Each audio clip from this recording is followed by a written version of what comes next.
vai me dar a palavra santa e poderosa. Ó Senhor, coloca as palavras certas na boca dele. As palavras que vêm de encontro nos nossos corações. Não aquelas que nós queremos ouvir, mas aquelas que nós necessitamos e aquelas que o Senhor quer falar. Seja por correção, seja por disciplina, seja por bênção, o Senhor sabe. O teu povo está aqui. O Senhor conhece o coração de cada um, como o Senhor mesmo criou. Mas que ele venha desaparecer nesse altar. Mas que a tua glória resplandeça sobre ele, Senhor. Deus querido, use o teu filho. E se alguma coisa impedir, Satanás, o seu demônio tentar impedir, eu te repreendo agora. Amado paralisa toda, vocês estão paralisados, aniquilados, derrubados e derrotados em nome de Jesus. Porque o Espírito do Senhor Deus, Todo-Poderoso, se encontra aqui nesse lugar. Deus, te cada filho, abençoe ele, em nome de Jesus. Amém. Amém. Glória a Deus. Aleluia. Mais uma vez, cumprimento a igreja na paz do Senhor. Amém. Pode se sentar, irmãos, fica à vontade, tá? Sem perda de tempo, abra a tua Bíblia no livro de Mateus. Evangelho de Mateus é o primeiro evangelho da Bíblia. Capítulo 14. Louvado e engrandecido seja o nome do Senhor. Aleluia. Glória a Deus. Bom, Deus já falou bastante aqui nessa noite, né? E eu creio que Deus está confortando corações aqui nesse lugar. Amém, Jesus. Porque se a gente deixar de procurar a Deus nas horas que a gente está triste, a gente acaba ficando mais triste, mais debilitado ainda. É verdade. Então a única solução é a gente buscar o amor em Jesus, porque o homem dificilmente vai dar o amor que cada um de nós queremos. Verdade, Pai. Essa música que a irmã Luciana louvou aqui do Voz da Verdade também, desde quando me converti, essa música falou muito no meu coração. E eu passava por essa situação também, eu ouvia a música, chorava e chorava sem parar. Mas Deus, ele fez a obra, viu? Amém. Deus vai fazer a obra no coração de cada um de vocês. Amém. Porque o único que pode nos dar o amor necessário é Jesus Cristo. É verdade. Não há mais ninguém nessa terra. Aleluia. Evangelho de Mateus, capítulo 14, no versículo 22.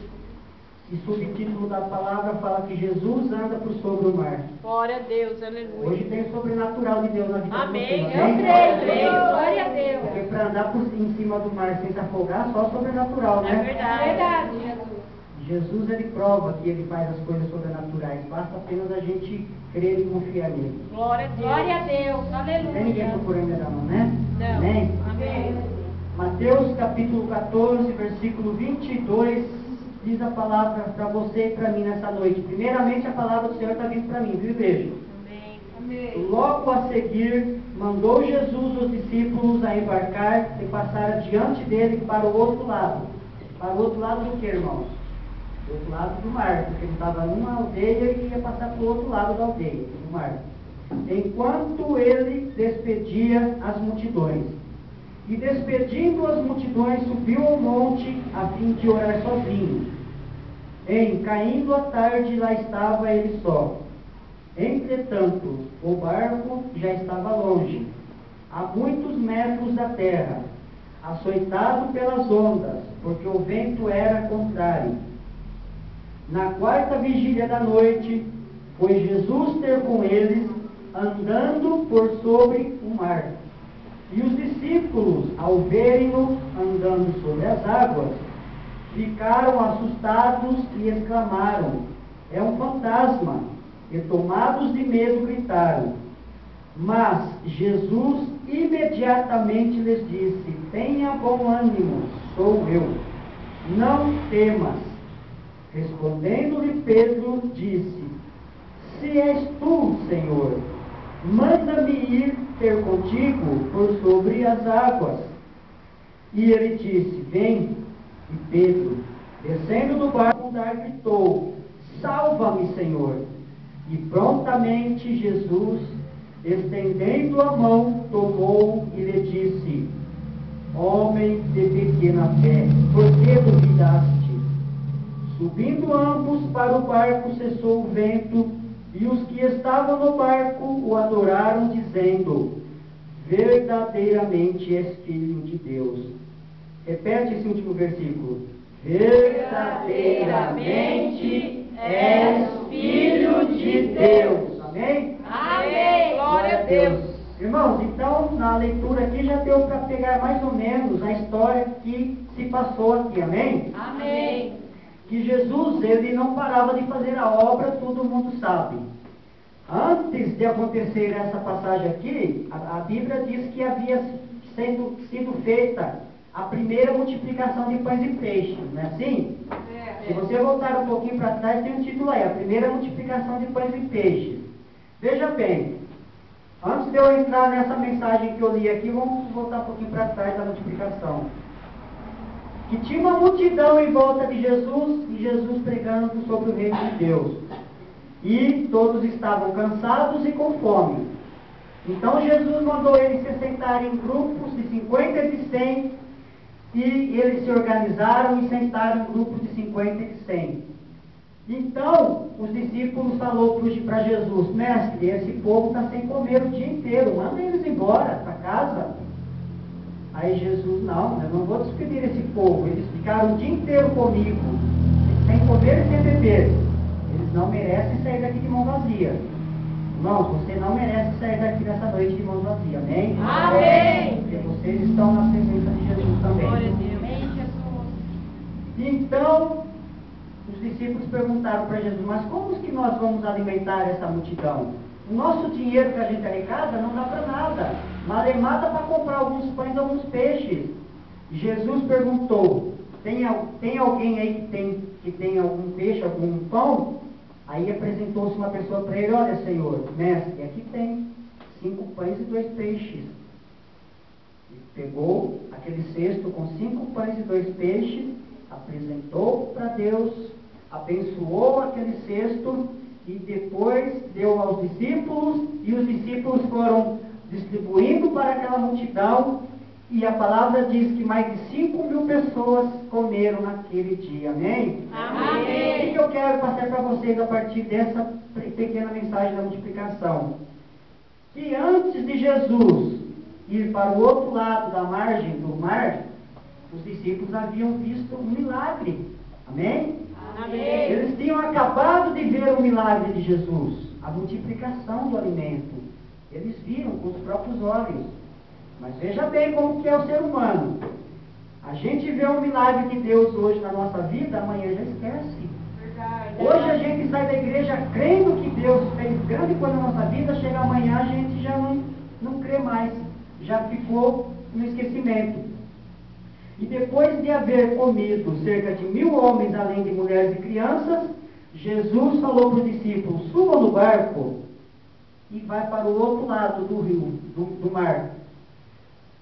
E quando Jesus mandou os discípulos, eles obedeceram, entraram no barco e foram de barco para o outro lado. Mas a palavra de Deus diz que Jesus, ele foi para o monte fazer o que, igreja? Orar. Sozinho, né? É. Irmãos, muitas vezes a gente tem que orar sozinho também, nós só esperar a oração de pastor, de pastor. Verdade. Glória a Deus. É verdade. Né, irmão Neudemir? A gente tem que orar também com a nossa boquinha, entrar na presença de Deus, para que Deus possa fazer um milagre. Então Jesus, ele subiu ao monte sozinho, foi orar a Deus e ficou conversando com Deus, com o Pai, né? Porque Jesus é o Filho de Deus. E passadas algumas horas, o mar estava agitado, porque começou a ventar muito forte. Começou aquelas ondas, empurrando o barquinho para cá, empurrando o barquinho para lá. E já era tarde da noite. Aqui fala da quarta vigília, né? Se eu não me engano, é 10 horas da noite, essa quarta vigília. 10 horas da noite. E o barquinho já estava bem longe da terra. Então começou a vir aquela tempestade, aquele vento forte. As ondas começaram a ficar agitadas. E os discípulos começaram a ficar com medo. De repente, o que os discípulos veem? O que eles viram de repente? Eu li aí, irmãos. Jesus o quê? Andando sobre as águas, né? E então, eles ficaram com medo e começaram a falar: é um fantasma. Por que eles pensaram que era um fantasma? Porque Jesus, ele só anda de branco, amém? É o homem de branco. Amém. Ele é o varão de branco que fala Glória na a Bíblia, Deus. fala nos hinos. O varão de branco está nesse lugar. Lembra desses hinos? O varão de branco está passando no meio da Amém. congregação. Glória a Deus. Então, queridos, Jesus, ele estava com uma veste branca. E agora vamos entrar na mente daqueles discípulos, o que eles pensaram naquele momento? Irmãos, naquela época não tinham luz que nem hoje tem, né? Eles dependiam das lamparinas, das candeias. E eles estavam praticamente no meio do mar, um breu. Só tinha a luminosidade da lua. Só a lua estava iluminando aquela noite. De repente, aquele barquinho lá dançando de um lado, dançando de outro, entrando água no barco, e ele já todo mundo com medo. Poxa, nós vamos afundar. Cadê o mestre? Cadê Jesus que não aparece? Cadê o Senhor que não vem? E eles começaram a temer que eles fossem naufragar. De repente vem Jesus com aquela veste branca, resplandecente, no meio daquela escuridão. Não, se você estiver num lugar escuro, não tem uma lâmpada, de repente aparece um varão de branco na tua frente. Qual que é a primeira coisa que você vai pensar? Que é um fantasma, não é? O que vocês vão fazer na hora? Os discípulos estavam no barco, não podiam sair correndo. Amém? Eles não podiam sair correndo porque estavam dentro do barco. Se eles saíssem correndo, já afundavam no barco. Os homens, acredito eu, se estiver num lugar escuro, ver um homem de branco resplandecente, ele vai sair correndo, porque tem perna para correr, né, irmão?